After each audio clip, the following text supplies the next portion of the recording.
अस्सलाम वालेकुम दोस्तों। आज की ये वीडियो मैग्नेटिक कॉन्टैक्टर के बारे में है। ये एक ऐसा स्विच होता है जो अपनी कॉइल के एनर्जाइज होने पर अपने कॉन्टैक्ट्स को मेक एंड ब्रेक करता है, यानी क्लोज और ओपन करता है। हम जानते हैं कि किसी भी बरकी चीज़ को ऑन या ऑफ करने के लिए एक स्विच की ज़रूरत पड़ती है। जब हम स्विच को ऑन करते हैं तो वो चीज़ ऑन हो जाती है, और जब स्विच को ऑफ़ करते हैं तो वो चीज़ ऑफ़ हो जाती है, यानी कि एक बटन का इस्तेमाल करते हैं। हमने कई पियानो स्विच देखे होंगे कि 5 एम्पेयर तक की चीज़ों को ऑन ऑफ करने के लिए इस्तेमाल किए जाते हैं, या फिर इनमें से मैक्सिमम 10 एम्पेयर करंट गुजारा जा सकता है। अगर 10 एम्पेयर से ज़्यादा करंट इनमें से गुजारा जाए तो ये पिघल जाएंगे, यानी इनकी मैक्सिमम कैपेसिटी 10 एम्पेयर तक होती है। इसी तरह हमने अगर 10 एम्पेयर से ज़्यादा बड़े लोड को ऑन ऑफ करना हो तो मैग्नेटिक कॉन्टैक्टर की ज़रूरत पड़ेगी। मिसाल के तौर पर एक मोटर 15 एम्पेयर लेती है, या 25 या 50 या इससे ज़्यादा एम्पेयर लेती है, तो उसके लिए हम ये स्विच इस्तेमाल नहीं कर सकते, क्योंकि अगर ये स्विच इस्तेमाल किया जाए तो ये पिघल जाएगा और हमारा काम सही तरीके से नहीं करेगा। इसीलिए हम एक मैग्नेटिक कॉन्टैक्टर का इस्तेमाल करेंगे। मैग्नेटिक कॉन्टैक्टर मुख्तलिफ़ कंपनीज़ के भी होते हैं और ये मुख्तलिफ रेटिंग में पाए जाते हैं, जैसे कि 10 एम्पेयर के लिए, 50 एम्पेयर के लिए, 80 एम्पेयर के लिए, 100 एम्पेयर के लिए and so on. Magnetic contactor आमतौर पर एक 3 फेज मोटर को कंट्रोल करने के लिए इस्तेमाल किया जाता है। ये मेरे पास एक मैग्नेटिक कॉन्टैक्टर है जो कि 80 एम्पेयर का है, यानी इसमें से मैक्सिमम 80 एम्पेयर करंट गुजारा जा सकता है।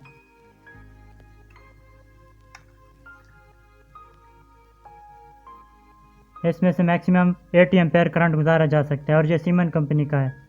इसी तरह और भी मुख्तलिफ़ कॉन्टैक्टर होते हैं जो कि मुख्तलिफ़ कंपनीज़ के होते हैं, जैसे कि फ्यूजी का, सीमन का, एलएस का, टैको का वगैरह वगैरह। इसके काम करने का तरीका ये होता है, जब इसकी कॉइल को एनर्जाइज किया जाता है तो ये कॉइल प्लंजर को अपनी तरफ खींच लेती है, यानी ये नीचे की तरफ हो जाता है, और जब इसकी कॉइल डी एनर्जाइज होती है तो ये ऊपर की तरफ आ जाता है। जब ये नीचे की तरफ जाता है तो इसके मेन कॉन्टैक्ट्स आपस में क्लोज हो जाते हैं, और जब ये ऊपर की तरफ आता है तो इसके मेन कॉन्टैक्ट्स आपस में ओपन हो जाते हैं।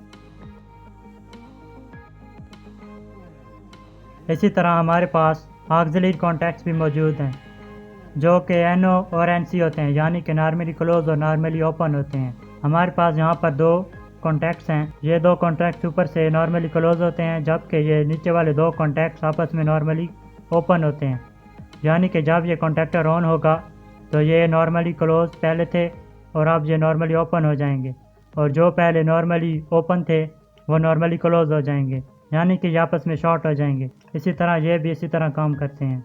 इसकी वर्किंग हम एक डायग्राम के मुताबिक जानने की कोशिश करते हैं। जैसा कि आप देख रहे हैं कि मेरे पास एक डायग्राम है जिसमें हमारे पास 3 फेज पावर को दिखाया गया है जो कि मेन कॉन्टैक्टर की तरफ आ रही है, और ये इस कॉन्टैक्टर की कॉइल है जो कि 220 वोल्ट्स पर ऑपरेट होती है। जैसे इस कॉइल को 220 वोल्ट्स मिलेंगे और ये ऑपरेट हो जाएगी, जिसकी वजह से ये कॉइल अपनी मैग्नेटिक फील्ड के जरिए इस प्लंजर को अपनी तरफ खींचेगी। जब ये प्लंजर इसकी तरफ खींचा जाएगा तो ये कॉन्टैक्ट्स आपस में क्लोज हो जाएंगे और हमारी मोटर ऑन हो जाएगी। अगर इसी तरह इस कॉइल को डी एनर्जाइज किया जाए, यानी सप्लाई ना दी जाए, तो ये प्लंजर वापस अपनी पहली हालत में चला जाएगा, यानी सारे कॉन्टैक्ट्स ओपन हो जाएंगे और हमारी मोटर ऑफ हो जाएगी। इसी तरह ये 3 मेन कॉन्टैक्ट्स हैं जो कि 3 फेज मोटर को मिल रहे हैं, और ये हमारे पास ऑक्सिलरी कॉन्टैक्ट्स है जो कि पहले ओपन हालत में है।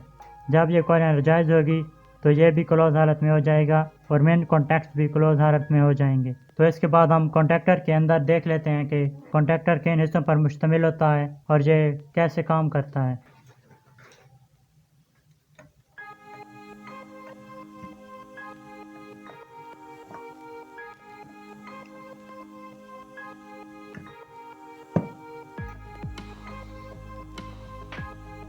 तो आप देख सकते हैं कि हमारे पास ये 3 मेन कॉन्टैक्ट्स हैं। जैसे ही हम A1 और A2 पर सप्लाई देंगे तो हमारी कॉइल एनर्जाइज हो जाएगी, जिसकी वजह से ये प्लंजर को अपनी तरफ खींचेगी और हमारा प्लंजर नीचे की तरफ हरकत करेगा और ये कॉन्टैक्ट्स को क्लोज कर देगा। जैसे ही ये कॉन्टैक्ट्स क्लोज होंगे तो हमारी सप्लाई यहाँ से होते हुए इस कॉन्टैक्ट्स पर आ जाएगी, यानी हमारा सर्किट क्लोज हो जाएगा। यहाँ पर मेन सप्लाई दी जाती है और यहाँ से आउटपुट ली जाती है जो कि मोटर की तरफ जाती है। जैसे ही हमारी कॉइल डी एनर्जाइज होगी तो ये वापस प्लंजर अपनी पहली हालत में आ जाएगा और ये आपस में ओपन हो जाएंगे, यानी इनमें से कोई करंट नहीं गुजरेगी। और जैसे ही एनर्जाइज होगी तो ये क्लोज हो जाएंगे और ये तीनों में से सप्लाई गुजरना शुरू हो जाएगी।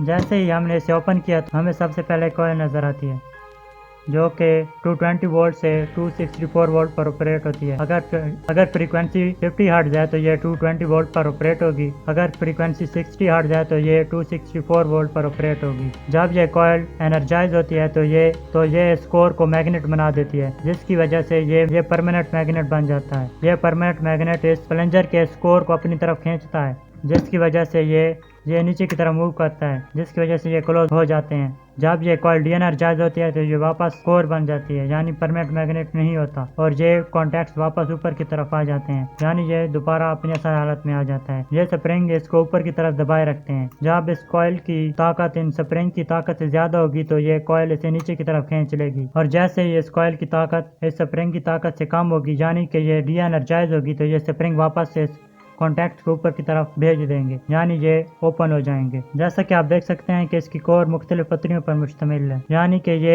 एक लोहे का पीस भी हो सकता था। इसे पत्रीदार बनाने का मकसद ये होता है कि जब कॉइल एनर्जाइज होती है तो इसका मैग्नेटिक फ्लक्स इसमें से गुजरता है, जिसकी वजह से ये मैग्नेट बन जाती है, और इसमें बहुत ही कम मिकदार में वोल्टेज पैदा होते हैं, जिसकी वजह से बहुत ज्यादा करंट गुजरती है, जो कि इसकी पत्रियों पर डिवाइड हो जाती है, यानी कि करंट कम हो जाती है। अगर ये एक लोहे के पीस का बना होता तो सारी की सारी करंट जमा हो जाती और ये बहुत ज़्यादा गर्म हो जाता, ज़्यादा करंट बहने की वजह से, जिसकी वजह से हमारी कॉइल भी जल सकती थी और इसकी बॉडी भी पिघल सकती थी।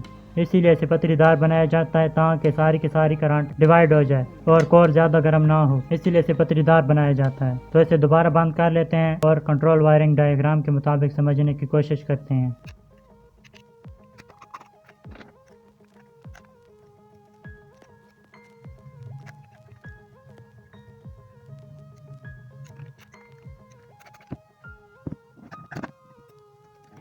जैसा कि आप देख सकते हैं कि हमने एक फेज स्टॉप पुश बटन के एनसी पॉइंट पर दे दिया है। जो हमारे पास एक स्टॉप पुश बटन है और एक फेज हमने इसके एक पॉइंट पर दे दिया है जो कि एनसी पॉइंट है, यानी कि जो नॉर्मली क्लोज है, और ये दोनों आपस में शॉर्ट हैं। जब हम इसे प्रेस करेंगे तो ये आपस में ओपन हो जाएंगे, और यहाँ से एक वायर लेकर हमने स्टार्ट पुश बटन के एनओ पॉइंट पर दे दिया है। ये हमारे पास एक स्टार्ट पुश बटन है और ये इसका एनओ पॉइंट है, यानी कि ये आपस में ओपन है, इनमें से करंट नहीं गुजर सकती। जब हम इसे प्रेस करेंगे तो ये नॉर्मली क्लोज हो जाएंगे और इनमें से करंट गुजरना शुरू हो जाएगी। और इसके दूसरे पॉइंट से हमने करंट लेकर कॉइल के ए पॉइंट पर दी है। ये हमारे पास मैग्नेटिक कॉन्टैक्टर है और इसका ये एक A1 पॉइंट है, और दूसरे A2 पॉइंट पर हमने एक न्यूट्रल वायर दे दी है। ये मैग्नेटिक कॉन्टैक्टर का A2 पॉइंट है। यहाँ पर हमने ऑन पुश बटन से एक फेज दे दिया और यहाँ पर एक न्यूट्रल दे दी। जैसे ही हम सप्लाई देंगे, यहाँ पर फेज देंगे और यहाँ पर न्यूट्रल देंगे, तो फेज हमारे पास स्टॉप पुश बटन के ज़रिए होता हुआ स्टार्ट पुश बटन के एनओ पॉइंट पर आ जाएगा। जैसे ही हम स्टार्ट पुश बटन दबाएंगे तो फेज हमारे पास इस कॉइल को मिलना शुरू हो जाएगा और हमारी कॉइल एनर्जाइज हो जाएगी, जिसकी वजह से इसके अंदर मौजूद प्लंजर्स को अपनी तरफ खींचेगी और कॉन्टैक्ट्स क्लोज हो जाएंगे। तो इस सर्किट के मुताबिक हम वायरिंग करने की कोशिश करते हैं और देखते हैं कि कॉइल कैसे एनर्जाइज होती है और ये कैसे कॉन्टैक्ट्स को क्लोज करती है।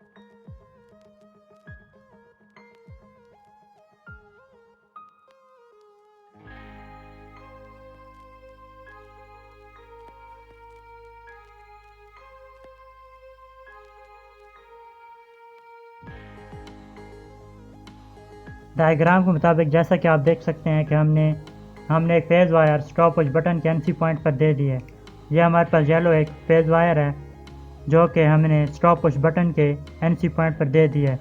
ये हमारे पास NC 2 पॉइंट हैं, हमने इधर दे दिए, यानी कि ये नॉर्मली क्लोज पॉइंट है। और हमने इसके दूसरे टर्मिनल से एक वायर लेकर स्टार्ट पुश बटन के NO पॉइंट पर दे दिया है।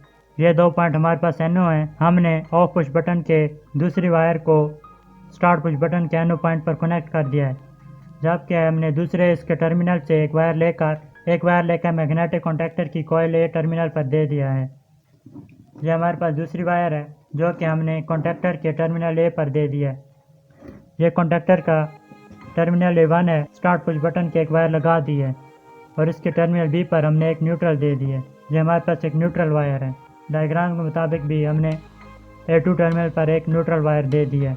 तो इसे ऑपरेट करके देखते हैं कि ये कैसे काम करता है। जैसा कि आप देख सकते हैं कि मैंने ऑफ पुश बटन को फेज के साथ कनेक्ट कर दिया है और कॉन्टैक्टर की कॉइल के A2 टर्मिनल को न्यूट्रल के साथ कनेक्ट कर दिया है। जैसे ही हम स्टार्ट पुश बटन ऑन करते हैं तो हमारा कॉन्टैक्टर ऑन हो जाता है और जैसे ही हम ऑफ करते हैं तो हमारा कॉन्टैक्टर ऑफ हो जाता है। डायग्राम के मुताबिक देखें, जैसे हम सप्लाई देते हैं तो फेज ऑफ पुश बटन के NC टर्मिनल से होता हुआ स्टार्ट पुश बटन के NO टर्मिनल तक आकर रुक जाता है। जैसे हम स्टार्ट पुश बटन दबाते हैं तो ये आपस में क्लोज हो जाते हैं, जिसकी वजह से फेज हमारा कॉइल के A1 टर्मिनल को मिलने लगता है, A2 टर्मिनल को न्यूट्रल मिल रहा होता है, जिसकी वजह से हमारी कॉइल एनर्जाइज हो जाती है और ये प्लंजर को नीचे की तरफ खींच लेती है।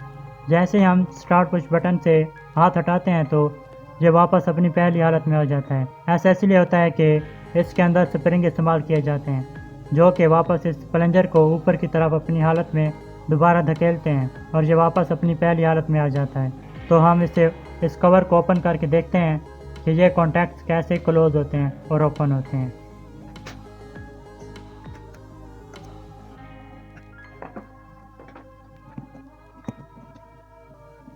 जैसे कि आप देख सकते हैं कि मैंने स्टार्ट पुश बटन को दबाया और ये प्लंजर नीचे की तरफ मूव करा। जैसे मैं छोड़ता हूँ तो ये वापस अपनी पहली हालत में आ जाता है। आप ऐसे भी देख सकते हैं।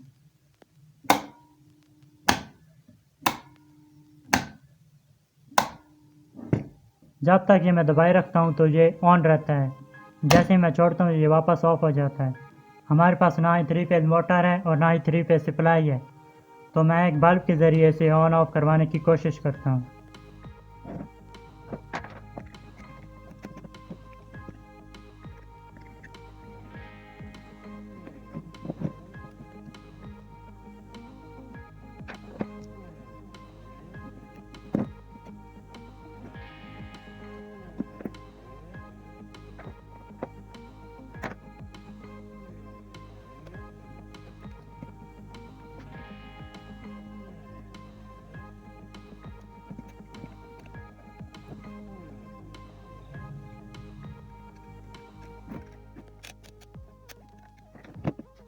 तो जैसा कि आप देख सकते हैं कि मैंने कनेक्शन कर लिए हैं।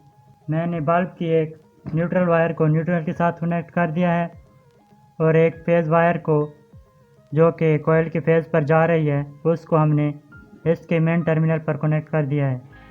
जैसे ही हमारा एनर्जाइज होगी तो ये नीचे की तरफ कांटेक्ट करेगा। एनर्जाइज होने की वजह से इस पर फेज़ आएगा और फेज़ इस वायर के ज़रिए इस टर्मिनल पर भी आएगा, जिसकी वजह से ये फेज़ इस कांटेक्ट से होता हुआ इस टर्मिनल पर आएगा और हमारा बल्ब ऑन हो जाएगा। जैसा कि आप देख सकते हैं कि मैंने जब स्टार्ट पुश बटन को दबाया तो ये बल्ब ऑन हो गया और जैसे ही मैं इसे छोड़ूंगा तो ये वापस ऑफ हो जाएगा।